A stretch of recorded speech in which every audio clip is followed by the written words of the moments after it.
up? Welcome into your Daily Buckeye Blitz for a Sunday. It's a Sunday fun day. You know that. November 12th, 2023. I'm your host, Joe from the Buckeye Cast, bringing it to you. Don't forget, tonight, 8 p.m. Eastern, me, Jeff, and Sean will get Jeff and Sean's instant reaction to the Buckeye win over Sparty, 38-3. Don't forget to get to the BuckeyeCast.com. Get your Beat Michigan gear. Get it ordered this week. It takes 7 to 10 days to arrive with shipping and everything. So get in there. Everything's still on sale. Get your Beat Michigan stuff. I want you guys to take advantage of the sale and get all of your Beat Michigan stuff. We've got a couple Harbaugh shirts and clown paint. We got the cheater shirt with Harbaugh. So again, you got to get that stuff ordered before the Michigan game.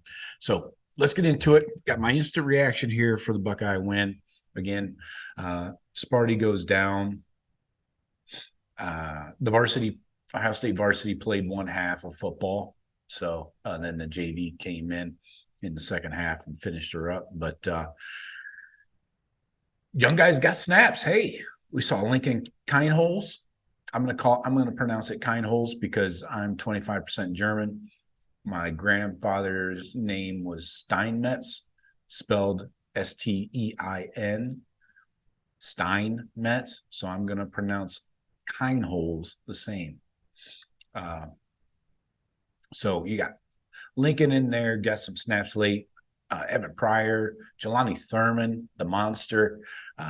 Good to see everybody out there. You got to see C.J. Hicks on defense and a bunch of the young guys in the secondary. And up front. So good for everybody to get in. A dominant victory. Again, Buckeyes just needed a half, and they also played one series into the third quarter. So starting off with the offense, though.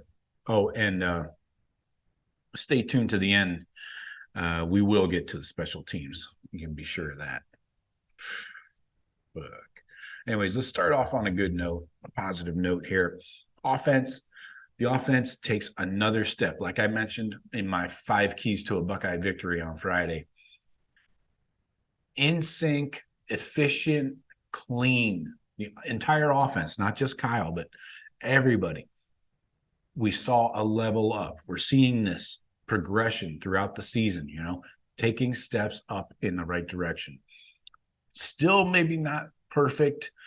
We look pretty damn tight, pretty damn good, but maybe, some areas to clean up. But again, in sync, efficient, clean, fewer mistakes, no penalties from the O-line, no penalties from the starters. 5 of 6 in the red zone conversions. Third down efficiency does need to improve. We were at like 45%. Got to get up around 65, 75 in there. But the offense, they did spread the wealth, spread the touches around in the running game and passing game, receptions and stuff. So great game all the way around. Total yards, we go for over 500. It's never a bad day. 350 on through the air, 177 on the ground. Sack adjusted, that is 177. That is sack adjusted because they didn't get any sacks. Just 3 penalties. One was a PI on Hartford, a delay of game on Kienholz, and there's another one in there. Anyway. We'll come back to that. So let's start off with Kyle. Let's look at his numbers here. 24 of 31. That's pretty damn good. Again, back-to-back weeks where he's over 70% completion percentage. Excellent, excellent, excellent. This week he was at 77%, 335 through the air. Career highs in completion percentage and yardage. 3 touchdowns, no picks. Had really no mistakes. I mean, he wasn't, nobody's going to throw 100% completion percentage, but he was very clean. We talked about that on Friday. Clean, Kyle, accurate. You're seeing some much better accuracy. Footwork, which tends to, you start with your feet. That tends to improve your accuracy when you've got good footwork. And he had that. He was driving the ball, ripping it in there. No mental mistakes, no penalties. He had a couple good throwaways at the feet of the receiver when the play's not there on a little screen or something. What else? Talk about ball placement. The fade in the corner to Marv, the first touchdown. Then you got the back shoulder, back hip throw to Cade in the end zone at the end of the half to score with like a few seconds left in the half. Then you had the big 57-yard bomb to Marv, where just dropped it in the bucket right down the middle of the field. You had the heads-up shovel pass to Cade Stover right through the arms of a defensive lineman. It's great when it works. Again, season highs in yardage and completion percentage, just spreading the ball around. We had 2, 4, 6, 8, 9 receivers with 26 completions, 26 catches, just 34 targets, and you had 3 touchdowns. The long, she had some big plays. X-Man with a nice wheel route coming out of the backfield. Oh, by the way, I love the two-man backfield split on either side of the quarterback. Really like that. That looks good. Yeah, let's go into the running backs again. Great game by Kyle. No complaints. We didn't see a lot of mobility, him taking off or anything, and running, but let's take care of that ankle too. We don't need some jackass linebacker cranking on that thing. So let's talk running backs. 5 guys got carries. Trey, relatively limited. I mean, we talked about that on Friday as well, as divvying up carries. Kept him to 13 carries. He did have 2 catches out of the backfield, so 15 touches altogether for Trey. Productive, and no negative carries. Looking at Trey's rushes, 5, 13, 7, 4, 5, 2, 0, 2, 0, 5, 9 for the touchdown, 3 and 8. So, and then his receptions, he had the 2, 4 and a 10. So 2 catches for 4 yards and 10 yards. So good job all the way around. Total rushing, Trey was 13 carries, 63 yards in the touchdown, 4.8 yard average. He had those big burst plays. His longest was 13. So just kind of plugging away, chipping away. And then you got X-Man chipping in 4 carries, 40 yards. He had a long one for 27 to get us out of our own red zone. And Chip Trainum chipping in. We talked about that. 7 carries, 35 yards, a long of 18. Nice 5-yard average. Evan Pryor coming in, like I mentioned, running hard, got a first down there late in the game. And Marv getting a rush. Let's see more of that for the touchdown. It was that 18, 19 yards, something like that. So X-Man with the big plays, really like to see that. Him chipping in there, because he can do it all, and he runs like a running back. He tries to run over dudes. Receivers, obviously, this was the Cade and Marv show. Marv had 7 catches on 9 targets, the obligatory drop, almost 150 yards, 2 touchdowns, had the long 57-yard bomb I mentioned. Nice job by Cade. 7 catches on 7 targets. That's what we like to see. 79 yards and the touchdown. He had a long of 19. Carnell Tate chipping in a couple. 2 catches on 2 targets. Had a long of 19. Jelani Thurman. You're not going to tackle that guy, man. Jeez. Those guys are just begging, holding on for dear life. 2 catches, 18 yards on 2 targets. Fleming, 3 targets, 2 catches. Chip, two catches for 12. X-Man, 1 big catch for the 31-yarder down the sideline there. And Emeka, 5 targets, just a 1 catch for 12 yards. He still does not look 100%, so we need to get him right like next week. So all in all, huge day for Cade and Marv getting the job done. You can see the difference when Cade Stover is in the game versus last week when he was out. Things really open up, especially down the middle of the field, and teams can't commit so many players to just Marv, or the receivers. They gotta commit guys to cover the tight end. So all in all, excellent offensive performance. O-line with a mediocre blocking day.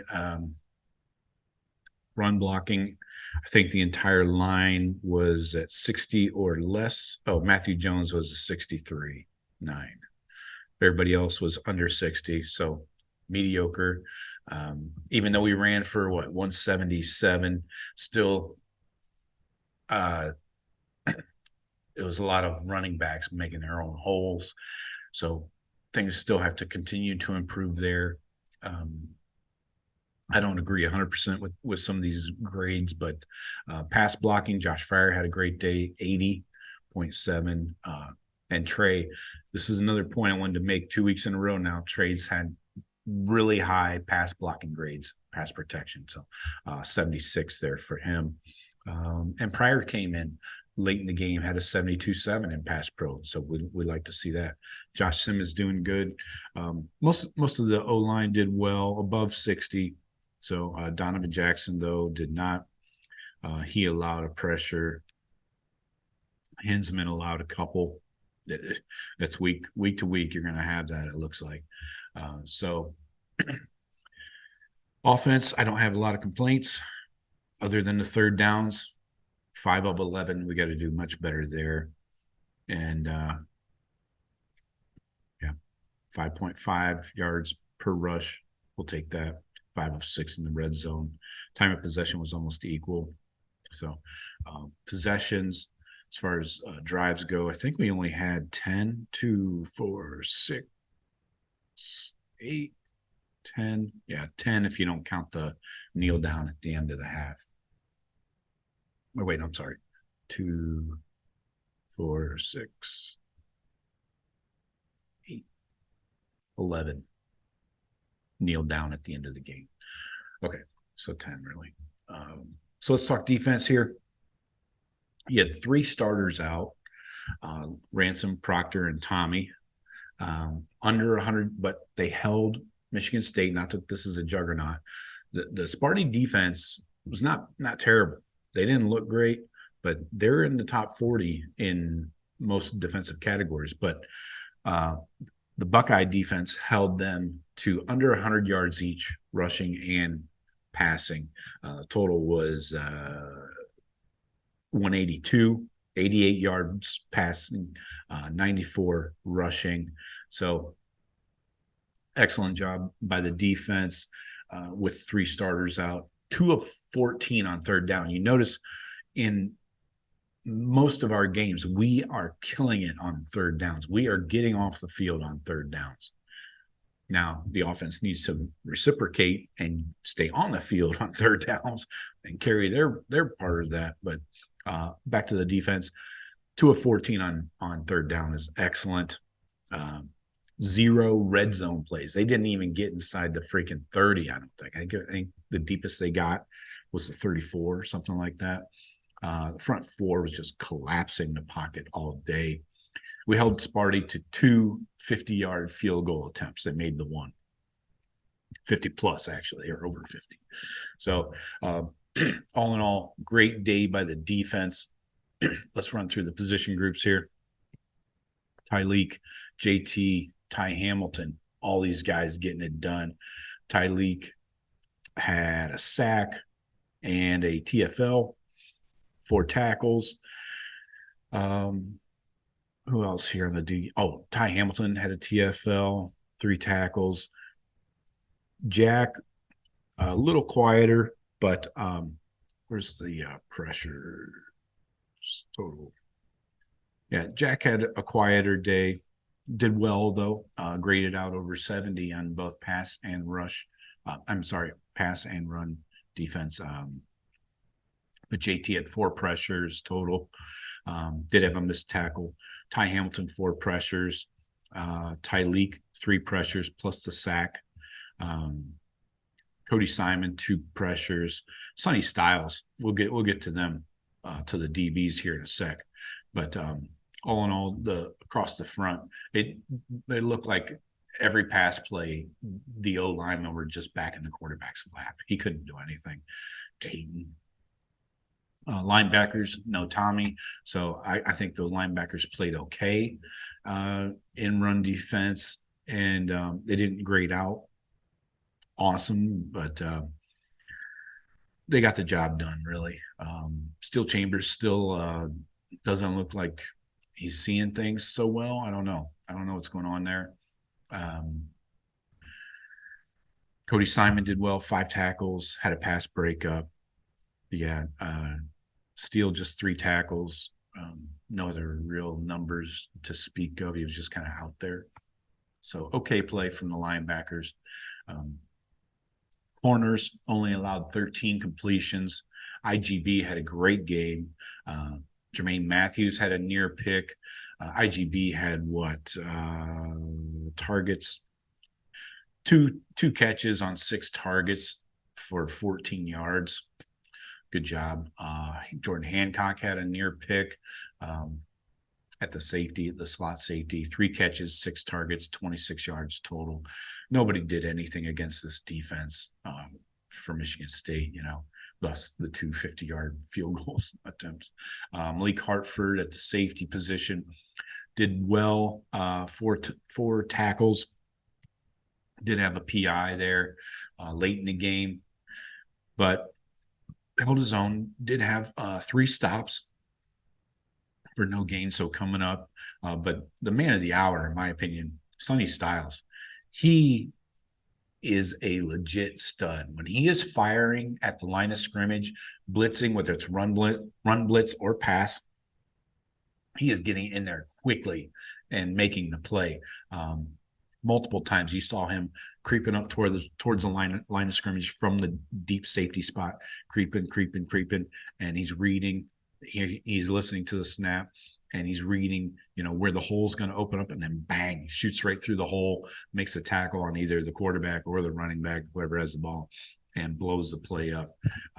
They only gave credit for 1 sack and 1 TFL. Seemed like he was in the backfield all night. Again, he looks most comfortable near the line of scrimmage. So more Sonny, please. More of that. Unfortunately, with Ransom being out, you're going to see Sonny on the field for just about every snap, Let me double check, see how many snaps did he get.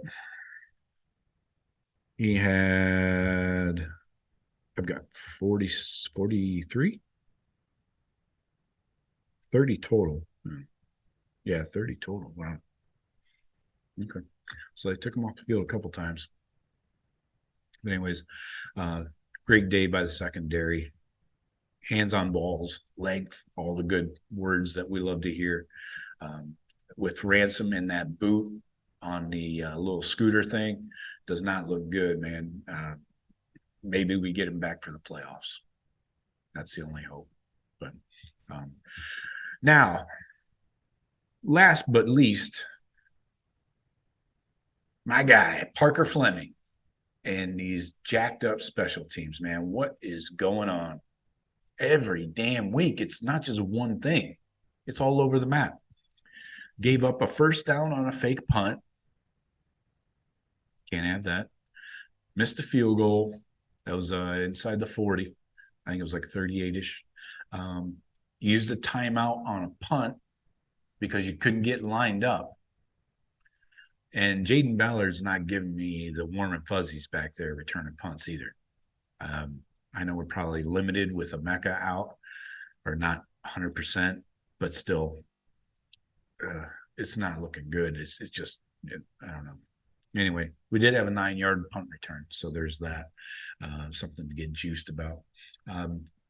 Special teams got to improve, man. We cannot let the Michigan game come down to a special teams issue. You cannot lose a fucking game on special teams. Everybody else is pulling their weight. All right. There's 3 phases: offense, defense, special teams. Get your shit together, Parker Fleming. Good God. I'm not sure he's going to have a job after this year. Anyway, like I mentioned, 8 o'clock tonight, me, Jeff Sean, YouTube Live. Lock it in here. Hit the like button. I'd greatly appreciate it. And hit the BuckeyeCast.com. Check it out. All right. Hit me in the comments with your thoughts, and we'll go back and forth. All right. Talk to you guys later. Go Bucks.